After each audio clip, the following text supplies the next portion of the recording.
Convido vocês a se colocarem em pé em reverência ao Senhor Jesus, que está aqui representado na pessoa do Espírito Santo.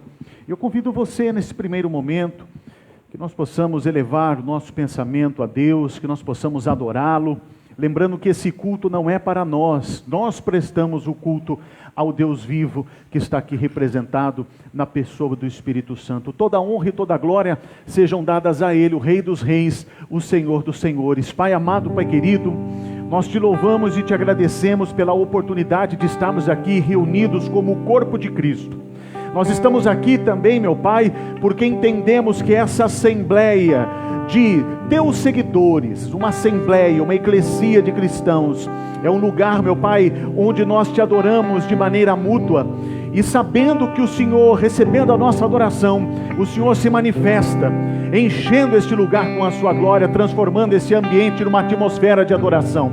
Que nós possamos ser tocados, meu Deus, pela tua glória, que nós possamos ser moldados segundo a tua vontade, segundo o teu querer, Pai. Toda honra e toda glória sejam dadas a Ele, ao Rei dos Reis, o Senhor dos Senhores. E se você puder, nesse momento, elevar as suas mãos de direção aos céus e agradecê-lo por estar aqui, agradecer por esta casa, agradecer pela sua família representada no altar do Senhor. E o principal de tudo, agradecer por um dia você ter sido alcançado pela graça de Deus, a qual nos coloca de joelhos e que nos faz entender a nossa miserabilidade, a nossa vulnerabilidade e fraqueza diante desse Deus, mas sabendo que o seu poder se aperfeiçoa justamente em nossas limitações. Se você puder unir a sua adoração com os lábios e com a melhor salva de palmas, exaltando hoje e sempre a Ele a honra, a Ele a glória, a Ele o louvor e a Ele a adoração. Graças a Deus, aleluia. Perto eu quero estar,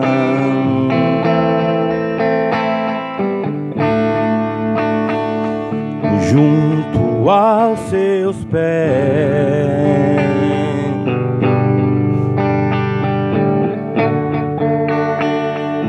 pois prazer maior não há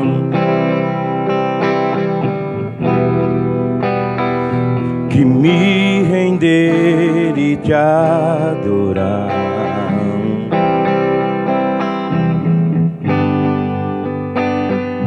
Tudo que há em mim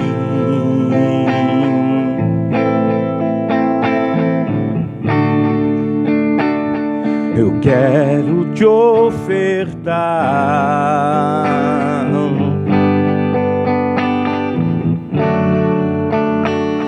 Mas ainda é pouco, eu sei.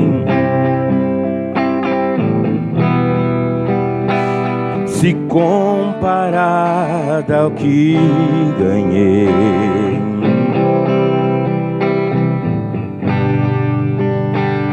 não sou apenas servo, teu amigo me tornei.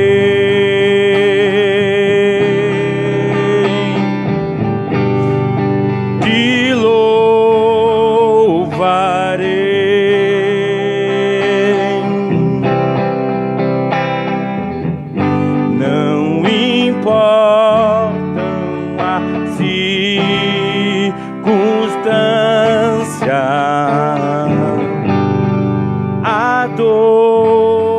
Adorarei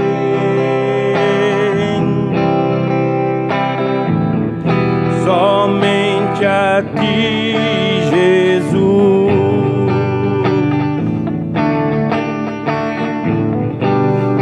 Te louvarei,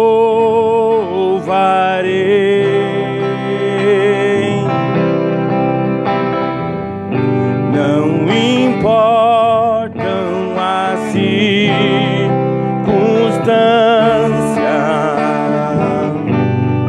adorarei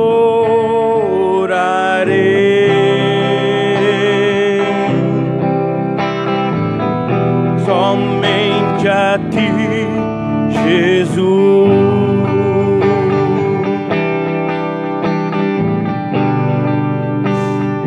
Perto eu quero estar.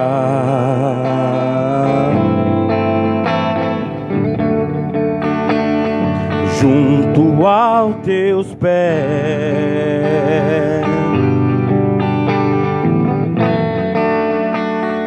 pois prazer maior não há que me render e te adorar.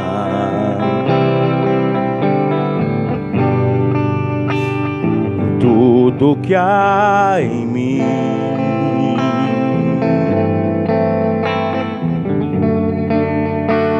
eu quero te ofertar,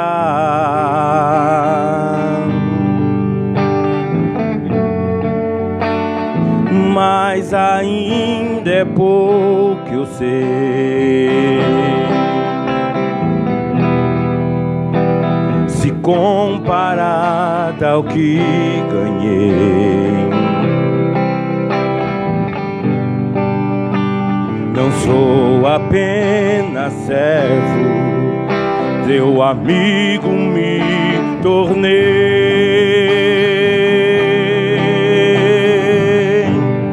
Te louvarei,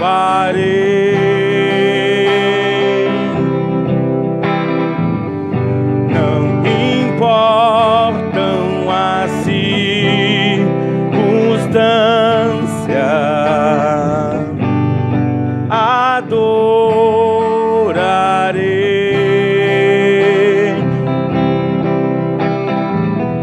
somente a ti, Jesus.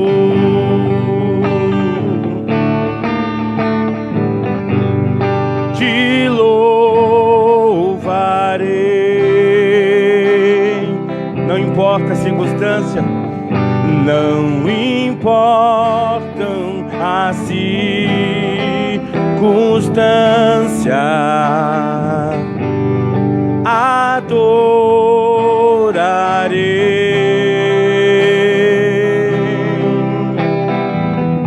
somente a ti, Jesus. Eu te louvarei,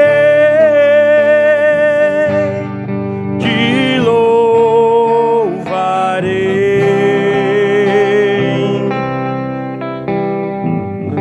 não importam as circunstâncias, adorarei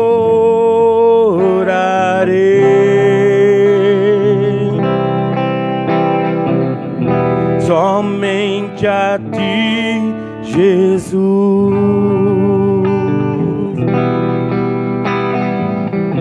Somente a ti, Jesus.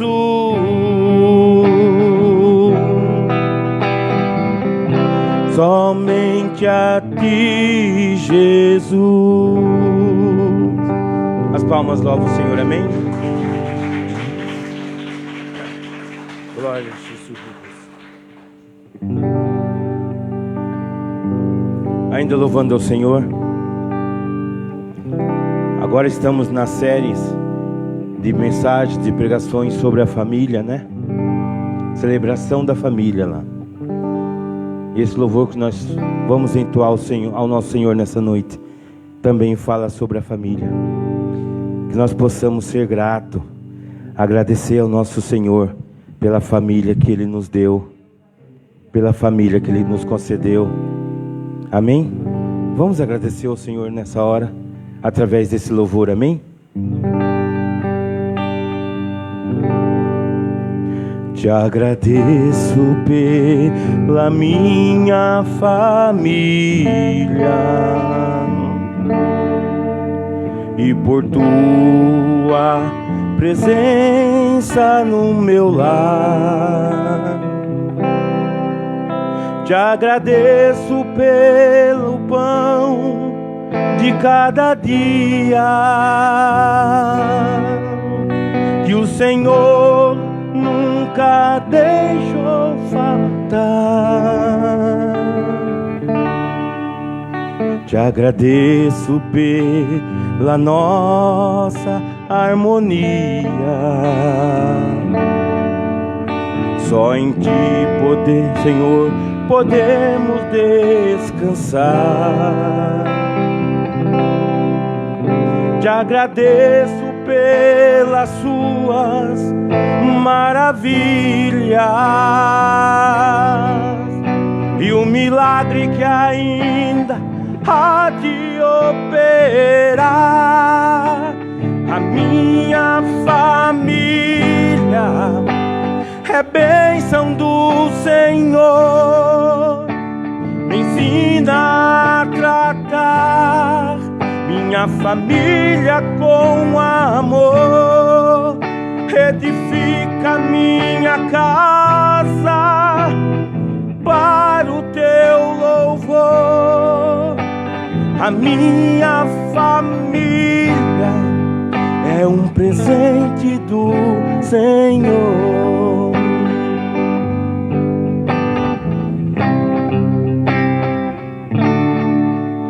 Te agradeço pela minha família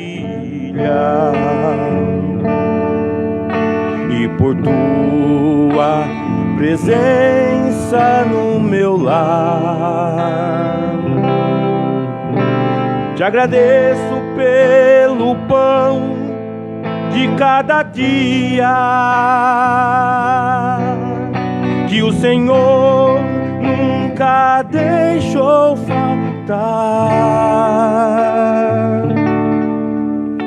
Te agradeço pela nossa harmonia. Só em ti, Senhor, podemos descansar. Te agradeço pelas suas maravilhas e um milagre que ainda há de operar. A minha família é bênção do Senhor.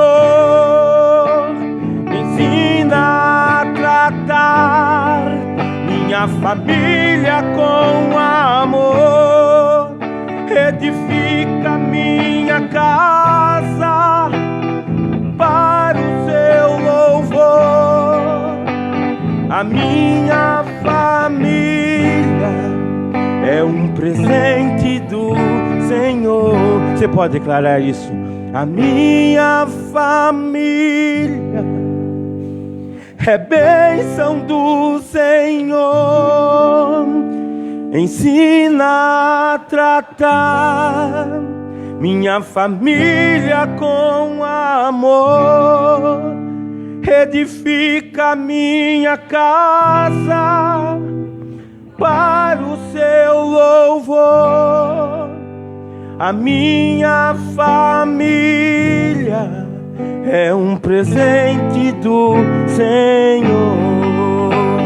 A minha família é bênção do Senhor. Se você puder declarar mais uma vez, peça para que o Senhor abençoe a sua família, a sua casa. Família com amor. Diga para Ele: edifica minha casa para o teu louvor.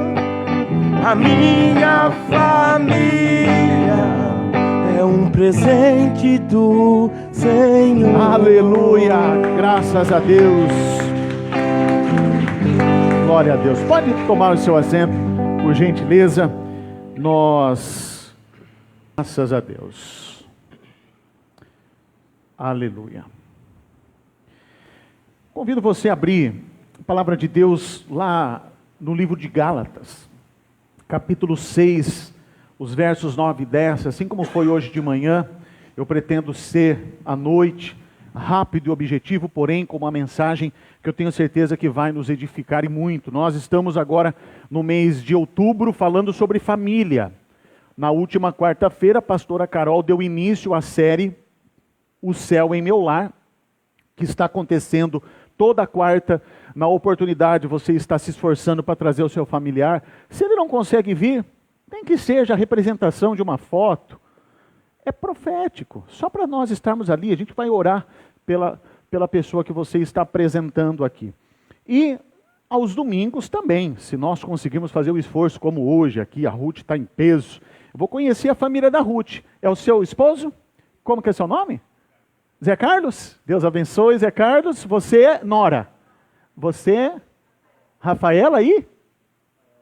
Olha que legal, Rafael e Rafaela. E o Rafael é filho da Ruth. Deus abençoe vocês, tá bom? Fico feliz pela presença de vocês. O Nelson e a Meire já são da casa, a Carlos e a Djanira, a Gabi também já são da casa, os demais já são da casa, e a grande maioria já veio hoje pela manhã. Vamos então ler a carta que o apóstolo Paulo escreveu aos Gálatas. Antes de nós lermos, vamos orar. Senhor, nós te agradecemos por esse momento e com reverência e temor nós estamos diante de Ti e pedimos que o Senhor sopre o Teu Santo Espírito sobre nós, que nós possamos entender o verdadeiro Evangelho, não o que é anátema, não um outro Evangelho que infelizmente é pregado pelo mundo, mas o Evangelho da crucificação, da ressurreição, o Evangelho que nos transforma segundo a luz de Cristo. Fala conosco, em nome de Jesus. Amém. Gálatas, capítulo 6, verso 9, diz assim: E não nos cansemos de fazer o bem. Olha que interessante, por quê? Quem aqui já teve a experiência de uma pessoa que você mais ajudou na vida te apunhalar pelas costas? Só eu tive essa experiência ou alguém? Acho que a grande maioria já teve essa experiência. Às vezes as pessoas que a gente mais ajuda, a gente que come do seu lado, do seu prato, são as pessoas que às vezes nos decepcionam. E algumas pessoas falam assim, é por isso que eu não ajudo mais os outros, prefiro ajudar um animal do que o ser humano. Está amarrado isso. Nós somos a imagem e semelhança de Deus. Por isso que o apóstolo Paulo fala, porque fazer o bem cansa, Rosana. Mas ele diz, e não nos cansemos de fazer o bem, pois no tempo próprio colheremos, se não desanimarmos. Portanto, enquanto temos oportunidade, façamos o bem a todos, especialmente aos da família da fé. Como eu enfatizei, hoje é o primeiro domingo do mês de outubro, e a gente segue com a série Família. E nessa primeira mensagem eu quero falar um pouco sobre a verdadeira família. Esse é o tema da mensagem de hoje. Porque quando a gente fala de família, já de cara, nós fazemos uma associação com a nossa família terrena, a qual nós geramos laços, vínculos, sejam eles sanguíneos ou fraternais. A gente pensa sempre nos membros da nossa família que passamos a maior parte do tempo, a qual desenvolvemos sentimentos, os quais desejamos sempre o melhor e, consequentemente, quando abordamos o assunto, é claro que o que vem em nossa mente são essas pessoas, as quais nós dividimos o mesmo espaço, as quais nós passamos boa parte do tempo juntos, e por isso nós queremos o bem dessas pessoas. Mas as boas novas, o evangelho anunciado por Jesus, as boas novas estão condicionadas a uma nova dimensão de tempo e espaço. Porque apesar de ser anunciado aqui na terra, Sara, as promessas de Jesus serão cumpridas aonde? Na eternidade. E não aqui. Então por isso é muito importante lembrar que muitas das pessoas que compõem a nossa família terrena ainda não estão unidas à família da fé, que é o que o apóstolo Paulo cita na carta aos Gálatas. E para nós podermos compreender a essência desta mensagem, nós precisamos lembrar que o nosso objetivo como cristão não é ver os nossos filhos e filhas, irmãos e irmãs de sangue, pai e mãe se darem bem aqui na terra. Nós precisamos lembrar aquilo que Jesus disse e João registrou no capítulo 3 do seu evangelho, a partir do verso 16. João 3,16 é um versículo muito conhecido, porque Deus amou o mundo de tal maneira que enviou, que Ele deu o seu Filho unigênito, o único gerado por Ele, para que todo aquele que nele creia não pereça, mas tenha o quê? A vida eterna. O versículo 17, ele diz assim: pois Deus enviou o seu Filho ao mundo, não para condenar ao mundo, mas para que o mundo fosse salvo por meio dele.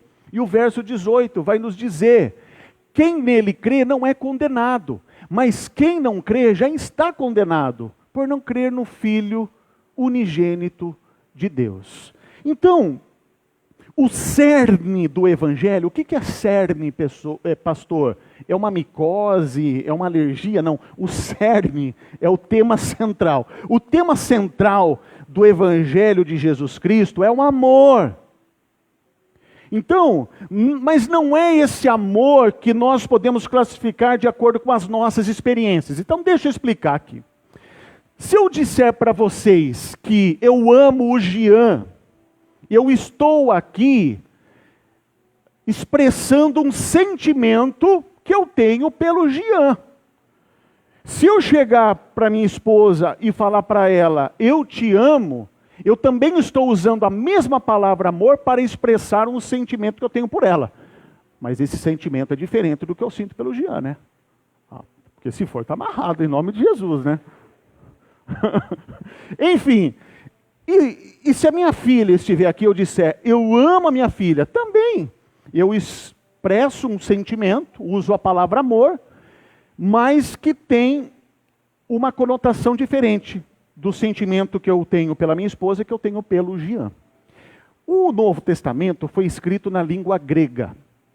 No grego a gente consegue diferenciar quando nós temos algumas passagens que abordam o tema amor. Então, por exemplo, quando eu digo para o Jean que eu amo ele, se fosse escrito no grego, que foi escrito no Novo Testamento, o amor grego que está atrelado a um amor fraternal, de amigo, é o filéu, filia, filéu. O amor que eu sinto pela minha filha, no grego, seria uma palavra chamada storge. É um amor de pai para filho, de mãe para filho. Ainda são sentimentos humanos. E o amor que eu sinto para minha esposa, no grego, é o eros. Por isso vem o termo erótico. Mas há um outro amor que aparece na Bíblia. E que ele vai aparecer como o primeiro fruto do Espírito Santo. Não é um sentimento humano. É um sentimento divino. Porque é dessa maneira que Deus nos ama. E o que significa? É o amor ágape. Que significa um amor incondicional. Não há condições para eu te amar. Você pode fazer o que for para mim, meu amor não vai aumentar nem diminuir por você. É assim que Deus nos ama, é assim que Ele amou o mundo de tal maneira que enviou o seu único Filho para que todo aquele que nele crê não pereça, mas tenha vida eterna. Então, o amor é a prática principal de um cristão. Jesus, ele diz, os dois principais mandamentos, amai a Deus sobre todas as coisas e o próximo como a ti mesmo. E o amor, ele não consiste apenas em palavras, porque amor é atitude.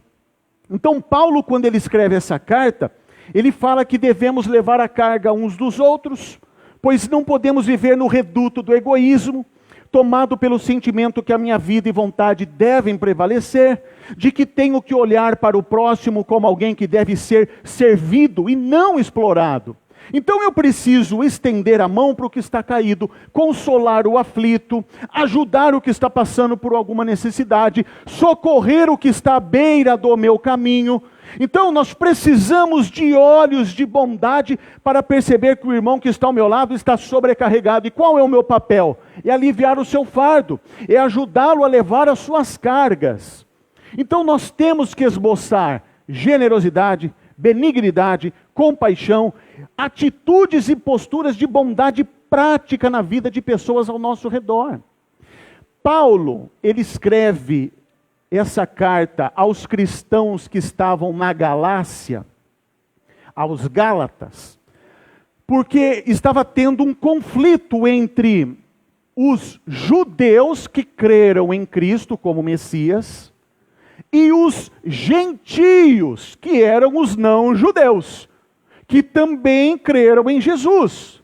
E qual era o conflito? Havia um conflito entre esse grupo, chamado à época de judaizantes, que eles queriam dizer, o Messias veio, agora vocês, gentios que não são judeus, vocês têm que também praticar as nossas leis, têm que ter circuncisão, tem que fazer isso, tem que fazer aquilo, é a lei de Moisés. E o que Paulo diz? Ei,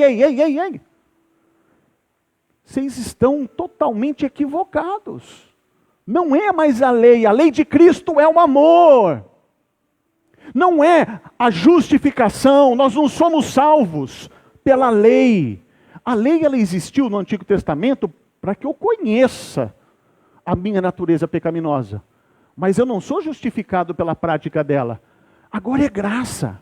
Então, o que acontece? Paulo, ele traz nesse contexto, essa carta, porque algumas pessoas estavam se afastando de Cristo. E eles voltam a confiar novamente nas obras da lei de Moisés. E qual é o versículo-chave de Gálatas? É justamente o versículo 10 do capítulo 6. Que diz: portanto, enquanto temos oportunidade, façamos o bem a todos, especialmente aos da família da fé. E o que é a família da fé? Então, a família da fé é um conceito central no cristianismo que se refere à comunidade de crentes, como essa igreja, que compartilham da mesma crença em Jesus Cristo como seu Senhor e Salvador. Então essa família, ela é formada por pessoas de diferentes origens, de culturas diferentes, mas que são unidas pelo amor de Deus e ao próximo. Então a família da fé, ela desempenha um papel crucial na vida do cristão. Porque é nesse contexto que ele encontra apoio espiritual, encorajamento e comunhão com outros crentes. Então, através da família da fé, o cristão pode crescer em sua fé, aprender mais sobre a palavra de Deus e ser fortalecido em tempos de dificuldades. Mas antes de eu falar de alguns pontos que caracterizam a família da fé, eu queria falar para vocês e até fazer um alerta. Alguém sabe me dizer qual é a igreja que mais cresce no mundo? Principalmente no Brasil. Alguém sabe qual é a igreja que mais cresce no mundo?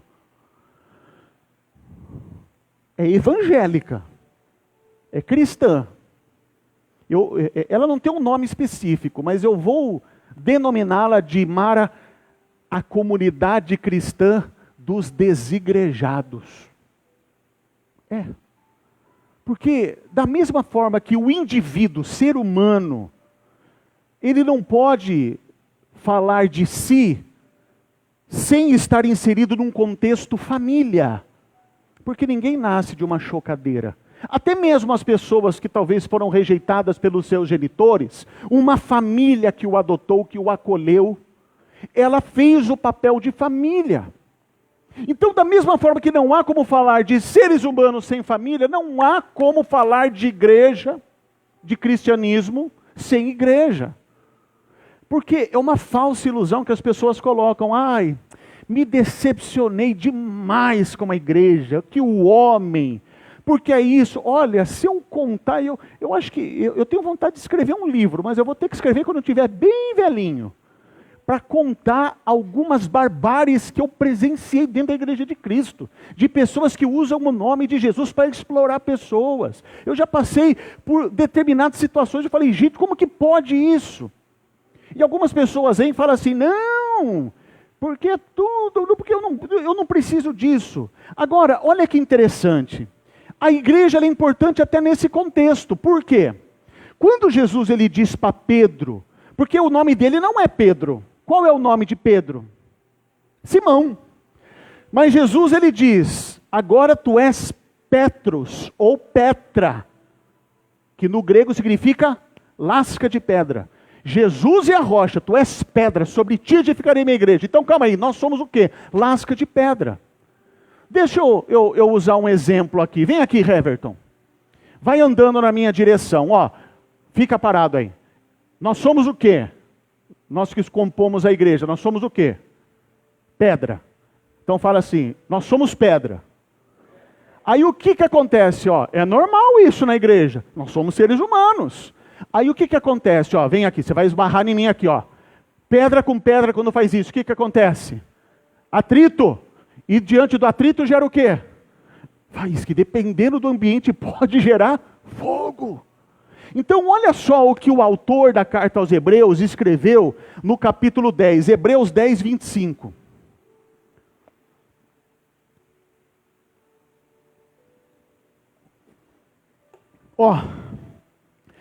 E não deixemos de nos reunir como igreja, segundo costumes de alguns, mas procuremos encorajar uns aos outros, sobretudo agora que vocês veem aproximar-se o dia. Então essa passagem, ela ressalta a importância de estar em comunhão com os outros crentes. E por isso eu quero compartilhar alguns pontos importantes para que você possa entender como a família da fé deve ser caracterizada. Da mesma forma que uma viatura de polícia, ela é caracterizada com sirenes, com adesivos, com distintivos, nós cristãos também. A família da fé deve ser caracterizada. E eu quero falar de alguns pontos. E qual é o primeiro ponto? Repitam comigo, a família da fé deve ser caracterizada como igreja. Igreja é a tradução da palavra grega eclesia. Eclesia significa assembleia, reunião. O Espírito Santo, quando há o cumprimento do livro do profeta Joel, de que o Espírito seria derramado sobre toda a carne, e isso está escrito aonde? Em Atos 2, no dia de Pentecostes. Um vento impetuoso, as pessoas percebem um barulho estrondoso, e de repente algumas pessoas são tomadas e cheias do Espírito Santo e começam a falar, cada um em outras línguas. Línguas mesmo de dialeto. Aí o que acontece? Imagine lá o Galileu, que era o caipira, daqui a pouco ele está falando um outro idioma, e a pessoa está entendendo o que está falando, mas calma aí, isso é capacitação do Espírito Santo. Então, quando isso não acontece assim, o Espírito Santo não foi derramado. A Rosana está na casa dela orando, o Marcos está na casa dele orando, o Herbert está na casa dele orando. E aí o Espírito Santo desceu. Foi assim? Não. Foi numa reunião, foi numa assembleia. Então, a igreja é o lugar onde a família da fé se reúne para adorar a Deus, estudar a Bíblia, orar e servir uns aos outros, e também a comunidade. A igreja ela é composta por pessoas de diferentes idades, origens e talentos, mas todas elas são unidas pelo amor de Cristo. Então a igreja, ela é descrita como o corpo de Cristo, onde cada membro desempenha um papel importante. Efésios 4,16 diz assim: dele todo o corpo, ajustado e unido pelo auxílio de todas as juntas, cresce e edifica-se a si mesmo em amor, na medida em que cada parte realiza a sua função. Então, a família da fé deve ser caracterizada como uma assembleia, como um ajuntamento de pessoas. Segundo lugar, repitam comigo, a família da fé deve ser caracterizada pela comunhão. Porque a comunhão, o que significa a comunhão? Comum união. Então é através da comunhão que os crentes se conectam uns com os outros, compartilham suas alegrias e tristezas e se apoiam mutuamente. Então a comunhão na família da fé, ela é baseada no amor e no cuidado mútuo. Atos 2,42 diz assim: eles se dedicavam ao ensino dos apóstolos e à comunhão, ao partir do pão e às orações. Então essa passagem mostra como a comunhão era uma prática comum na igreja primitiva. Então, a família da fé deve ser caracterizada pela comunhão, a comum união. Por isso que é importante. Hoje de manhã eu fiquei até chateado, porque não tinha café. Mas eu providenciei o bolinho, eu trouxe o bolinho hoje de manhã. Não é um bolinho feito, mas era um bolinho, pelo menos, bolinho, aqueles rollzinhos da Balduco. Mas pelo menos teve a comunhão. Tem que ter comunhão. Tem que ter o aperto de mão, tem que ter o abraço das irmãs, o abraço dos irmãos com os irmãos, tem que ter o olhar nos olhos, o alegrar com a sua alegria, a chorar com a sua tristeza, mas se comprometer ali, estou comprometido contigo, vou interceder por você e você por mim. Isso é comunhão. Em terceiro lugar, a família da fé ela deve ser caracterizada, repita comigo, a família da fé deve ser caracterizada pelo crescimento espiritual. Então a família da fé é um ambiente propício para o crescimento espiritual do cristão. Através do ensino da palavra de Deus, da adoração e da comunhão com os outros crentes, o cristão ele é encorajado a crescer em sua fé e a se tornar mais semelhante a Cristo. Efésios 4, 15 e 16 diz assim: antes, seguindo a verdade em amor, cresçamos em tudo naquele que é a cabeça, Cristo.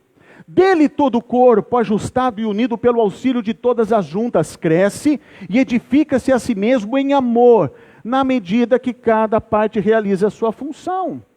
Então, mais uma vez enfatizando aqui esse trecho de Efésios, que nós crescemos de maneira espiritual, e isso caracteriza a família da fé. Quarto ponto, repita comigo, a família da fé deve ser caracterizada pelo serviço.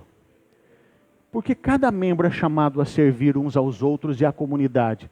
Porque o serviço é uma expressão prática do amor e da fé do cristão. Eu quero ler 1 Pedro capítulo 4, verso 10, eu quero falar um pouquinho sobre isso. 1 Pedro 4,10 diz assim: cada um exerça o dom que recebeu para servir aos outros, administrando fielmente a graça de Deus em suas múltiplas formas. Porque há várias maneiras de servir. Às vezes a gente acha que servir é simplesmente ter um cargo na igreja. Não, talvez o dom da Rosana, da Mara, seja o diaconato. E quem sabe futuramente, pastoras, pregadoras. O Marcos, o Heraldo, o Gabriel, o Guilherme, a Patrícia, eles têm o dom de louvar. Então eles participam do departamento de louvor, que nos ajuda a levarmos adoração a Deus. Lá em cima, tem gente ministrando, é a Kátia que está lá em cima. A Kátia está ali, lecionando a palavra de Deus para as nossas crianças. Mas tem também pessoas que servem. Eu citei a Ruth hoje de manhã. Pessoas que usam ali, faz a caravana, que levam pessoas que usam o seu carro em prol da obra. E eu falo, profetizo que tenham mais Ruths aqui na igreja. Que venham, que levem, que tragam. Por quê? Eu entendi que a partir do momento... lembra que Ana, a mulher de Eucana, lembra dela? Que ela, há anos, ela orava porque ela queria um filho. Há anos ela orava. Mas ela não tinha o filho. Ela era estéril. É lógico que naquela época a poligamia era permitida, então Eucana tinha a Ana como mulher, e o texto do profeta Samuel diz que ela era quem ele amava, mas ele tinha uma outra mulher chamada Penina. E era uma vergonha na época para uma mulher não dar herdeiros para o seu esposo. Ana tinha a madre cerrada, ela era estéril. Penina não, Penina deu herdeiros para Eucana. E ela se sentia inferiorizada, porque Penina provocava. Então a oração dela qual que era? Eu quero um filho para esfregar na cara dela. Talvez fosse essa a motivação da oração. Mas o texto vai dizer que em determinado momento, Ana muda a intensidade da sua oração. E ela diz assim: Deus, se o Senhor me der um filho, eu dedicarei esse filho ao Senhor. Opa, olha Deus, olha como que é a oração. A Bíblia diz, em Tiago, pedis e não recebeis, porque pedis mal, porque vocês pedem para gastar com os vossos deleites, com os vossos prazeres. Por isso, igreja que faz campanha para dar aquilo que você quer, é tudo heresia. Pastor que prega isso, ou está querendo te enganar, ou ele, não sei, eu não vou julgar, né? Que é heresia.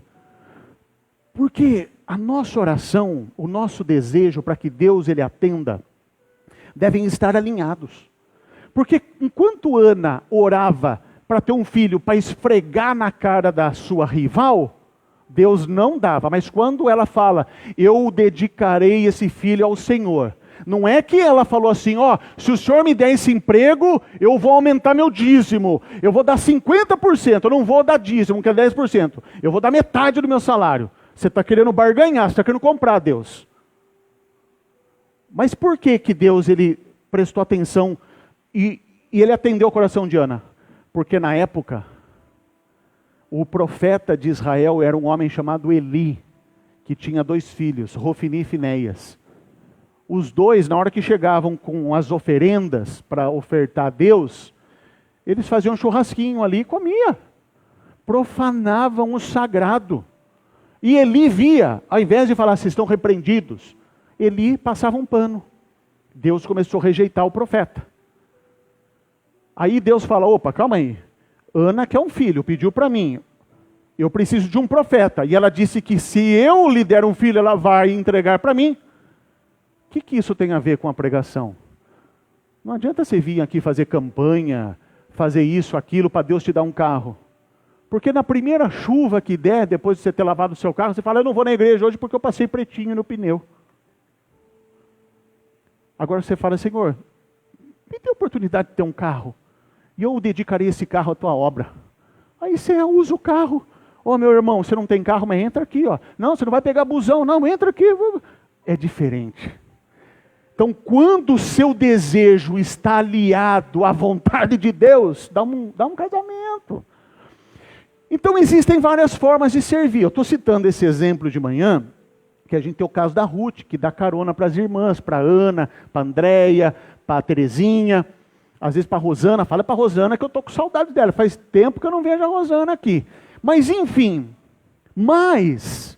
tem pessoas também que têm dom de tudo que ela toca, prospera. E eu falei hoje de manhã, porque tem gente que às vezes ele vem, o cara é um grande empresário, e o cara ele é um bom administrador, então tudo que ele vê uma forma de negócio, aquele negócio vira, e quanto mais ele tem, Deus sabe, quanto mais eu der para ele, mais ele vai dar para a obra. Então, é uma forma de servir. Eu falei hoje de manhã, né? Eu tenho o meu restaurante, mas é tudo o que eu conquistei, eu falo que, como administrador, eu sou um homem de fé. Não aconselho a ninguém viver dessa forma. Porque quem gosta de viver na adrenalina, de pular de bungee jump, de saltar, igual ontem, a gente estava vendo, olha só. A gente estava olhando no aplicativo do TSE, a declaração de renda dos candidatos. Olha, cuidando da vida dos outros. Vamos ver quanto que ele declarou de bens. Se eu fosse declarar, o que eu tenho? Dívida. Meu apartamento é financiado pelo Banco Santander. Meu carro é financiado pelo Banco do Brasil. Viu? Eu não tenho, o único patrimônio que eu tenho é uma motinha de 10 mil reais. O resto não tenho nada. Então, assim, como um administrador, eu sou um homem de fé. Mas tem gente que tem ali. Comigo não funciona a planilha. Mas tem gente que tem planilha Excel e guarda ali o tiquezinho, a segunda via do comprovante, faz ali bonitinho. O cara vê uma estratégia, não, se eu comprar esse terreno, eu vou gerar tantos empregos. A pessoa tem o dom. A pessoa tem o dom. E essa pessoa serve o reino dessa forma, porque Deus abençoa. Então, há várias formas de servir. Quinto, falem assim comigo, a família da fé deve ser caracterizada pela unidade. Então, a unidade é um dos princípios fundamentais da família da fé. Então, apesar das diferenças individuais, os crentes são chamados a viver em harmonia e amor uns pelos outros. Efésios 4:3 diz assim: façam todo o esforço para conservar a unidade do Espírito pelo vínculo da paz. Então essa passagem nos lembra que a unidade da família da fé é um reflexo da unidade que temos em Cristo Jesus. Sexto, repitam comigo, a família da fé é caracterizada pelo testemunho. João 13:35. Com isso, todos saberão que vocês são meus discípulos, se vocês se amarem uns aos outros. Hoje a gente está vivendo num período de igreja da moda, né? As igrejas de parede preta. Não que eu lá no Jardim Elite, eu fui o primeiro pastor que pintou a parede do altar de preto, quando eu fiquei lá. Depois todo mundo copiou. Mas hoje a moda é a igreja de preto. E as igrejas estão cheias, mas não tem essa comunhão. Aí as pessoas postam, não que eu ache errado você postar stories, mas a pessoa posta stories ali, ó. Aí você vê essa pessoa que postou stories, pode ver, 90%. Ela é um exemplo de como não ser. Quantas pessoas que eu conheço que arrotam santidade. Eu vou na igreja. Não é nem na igreja que eles falam, é do pastor fulano.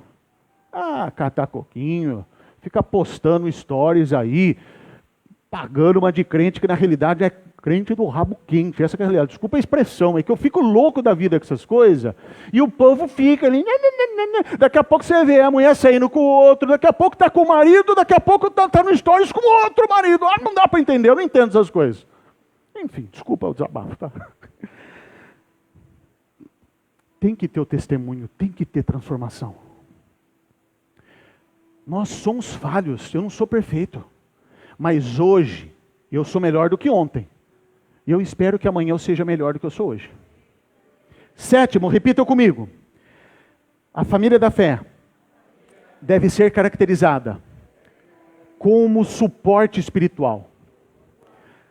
Porque são nos momentos de dificuldades e desafios, Mônica, que a família de fé, ela é um suporte espiritual para o cristão.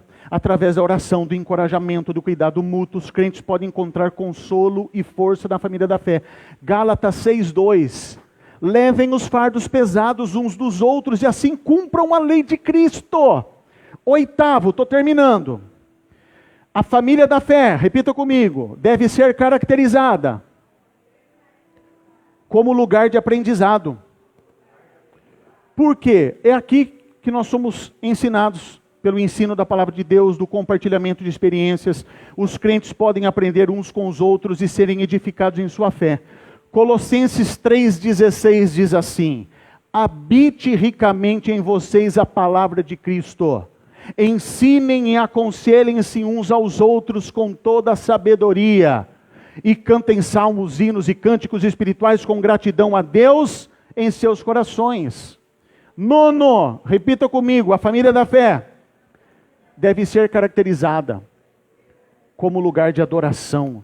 Salmo 95, verso 1 e 2. Venham, cantem ao Senhor com alegria, aclamemos a rocha da nossa salvação, vamos à presença dEle com ações de graças, vamos aclamá-lo com cântico de louvor. Então a família da fé é um lugar de adoração a Deus, através da música, da oração, do louvor. Os crentes podem expressar a sua gratidão e amor a Deus. 10º, repita comigo, a família da fé deve ser caracterizada como lugar de cura, porque é aqui onde há cura e restaurações para aqueles que estão feridos, através do amor e do cuidado dos outros crentes. Então os feridos podem encontrar cura e restauração em sua vida espiritual e emocional. Tiago 5,16 diz assim: portanto, confessem os seus pecados uns aos outros e orem uns pelos outros para serem curados. A oração de uma pessoa obediente a Deus tem muito poder.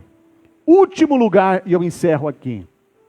A família da fé deve ser caracterizada como a antecipação do céu. As pessoas devem olhar para nós e ver que nós somos o povo que vai morar no céu. Esse é o objetivo de nós estarmos aqui. E é por isso que nós clamamos: Senhor, nós temos que desfrutar. O reino de Deus, ele ainda não está consumado, ele já é uma realidade. Se eu der um passo à frente, eu entro nele. Se eu estender minha mão, eu toco nele. Eu sou influenciado por ele. É numa dimensão espiritual. Mas eu consigo perceber o reino de Deus. E as pessoas também veem isso. E diante disso, eles entendem: opa, se é tão bom aqui na terra, imagine na glória, quando nós estivermos cantando Santo, Santo, Santo e Santo na eternidade, adorando o nosso Deus. Então, por isso a igreja de Cristo deve ser assim caracterizada. Aqui não é um lugar de entretenimento, de palestra motivacional. Aqui não é lugar de coaching. Aqui não é lugar de fariseu religioso também não. De gente que fala: não pode isso, não pode aquilo. Eu lembro, eu vejo os irmãos aqui que fazem parte aqui da minha tribo também. Também tem umas tatuas aqui. Eu lembro que como pastor, o pessoal ficava assim, os mais velhos no começo, eu sofri muito preconceito porque eu sou tatuado. Aqui não é lugar de você ficar arrotando santidade, não ficar julgando o outro. Não, não. Aqui é um lugar de amor, aqui é um lugar de respeito. Aquilo que você gosta, talvez eu não gosto, mas eu respeito. Aqui eu sou pecador, você também é. E de forma mútua, nós vamos adorar o nosso Deus. É Ele que vai moldar em nós e vai dizer o que é certo e o que não é certo fazer. Não sou eu nem você. É a palavra de Deus, é o Espírito Santo de Deus. Aleluia. Então, é por isso que o número de pessoas deve ser acrescido por meio do nosso testemunho, do nosso serviço e pelo amor às almas e ao reino de Deus. Se assim praticarmos e nos caracterizarmos, certamente estamos sendo vistos como um povo diferenciado aos olhos de Deus. Eu vou orar por você, nós vamos terminar o culto. Mas antes eu queria só terminar dizendo algo. Mais uma vez eu enfatizo. Esse lugar, essa igreja, a gente tem que ter um amor por ela. Eu já vejo isso de vocês que permaneceram aqui nessa transição. Porque é um lugar acolhedor. A minha família, nós fomos muito bem acolhidos. E hoje de manhã eu falei que quando nós tomamos posse na quarta-feira, eu peguei a chave de uma segunda, na terça, o povo que falou, pastor, eu vou com o senhor. Eu falei, tá bom, você tem certeza? Tenho, tá. E quem era líder lá no Jardim Elite, eu falei, então eu quero fazer uma reunião. A Rosana, o Heberton, a Aline, a Sol, estavam aqui. O Jean. Eu estou mentindo quando eu falei, pessoal, nós estamos chegando aqui. Então a gente precisa se adequar à realidade da igreja. A gente precisa entender que se tiver diretor disso, diretor daquilo, vai permanecer do jeito que está. E 2 meses que eu estou aqui, eu posso falar uma coisa? Eu reconheço que nós precisamos aprender com vocês. Porque essa é uma igreja acolhedora, essa é uma igreja que ama esse lugar. E essa igreja tem que ser, guardada do nosso coração. Eu não sei como que Deus olha essas grandes igrejas. Eu não sei como que Deus olha. Onde não há comunhão, onde há um terminal rodoviário, entra e sai. Porque igreja é isso. Igreja é olhar nos olhos. Pô, o Marcos não falou, mas o Marcos não está legal. Vamos fazer uma visita para ele. Poxa, está amarrado, tá? Mas o Heverton está desempregado. Ele não está falando nada. Mas eu sei que ele está para cortar a energia dele. Não, que isso? Não é vagabundo, a gente conhece, é nosso irmão em Cristo, vamos lá, a gente vai dar um jeito. Isso que é igreja. É assim que a igreja deve ser. E esse lugar deve ser visto dessa forma. E eu encerro aqui, 8:01. Estou encerrando no horário. Falei hoje de manhã. O Areião, eu sou pastor há quase 13 anos na igreja do Evangelho Quadrangular. Eu fiquei 10 anos no Jardim Elite. O Areião sempre foi igreja de primeira oportunidade. Pastor que vem aqui como experiência. Eu talvez seja um dos únicos pastores nesse novo tempo, que vem de uma igreja maior para uma igreja menor. E sabe quem que colocou no meu coração isso? Quando eu coloquei os pés aqui, foi Deus que falou, é aqui. Porque eu já contei para vocês, eu tinha ainda a prerrogativa de escolher outras 2 igrejas. E quando eu coloquei os pés aqui, não só eu e a minha esposa e a minha filha mais nova, a gente se sentiu em paz. E é por isso que pelos olhos da fé eu já vejo a galeria sendo construída. E eu falei, se a gente, Heraldo, aumentasse, e eu falo, não precisa muito. Eu fiz um mapeamento aqui da nossa igreja, hoje nós estamos com 70 membros. Eu fiz um mapeamento, 70 membros. Se a gente aumentasse, dobrasse para 140, consequentemente dobra a arrecadação. Se a gente dobra a arrecadação, que não é muito, não chega nem a 10% da igreja que mais arrecada aqui em Piracicaba, da nossa. Mas se a gente dobrar a arrecadação, eu fiz uma conta, Mara, a gente consegue guardar em torno de 80, 90 mil reais por ano, pagando as contas da igreja. Vezes 4, se a gente guardar 90 mil em 4 anos, 9 vezes 4, 36, 360 mil reais, não dá para chegar aqui do lado e falar, nós vamos comprar e a gente vai estendendo. É isso. Mas não pode perder esse espírito de comunidade. É por isso que a gente precisa entender. Igreja não é um lugar que você fala, e hoje o louvor não me tocou.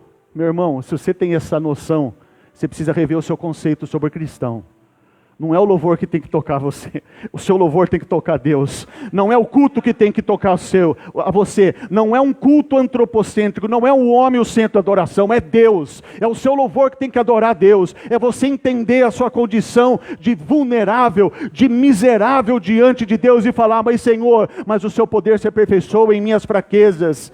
Que o Senhor possa ter misericórdia de mim e me capacite para eu poder fazer mais.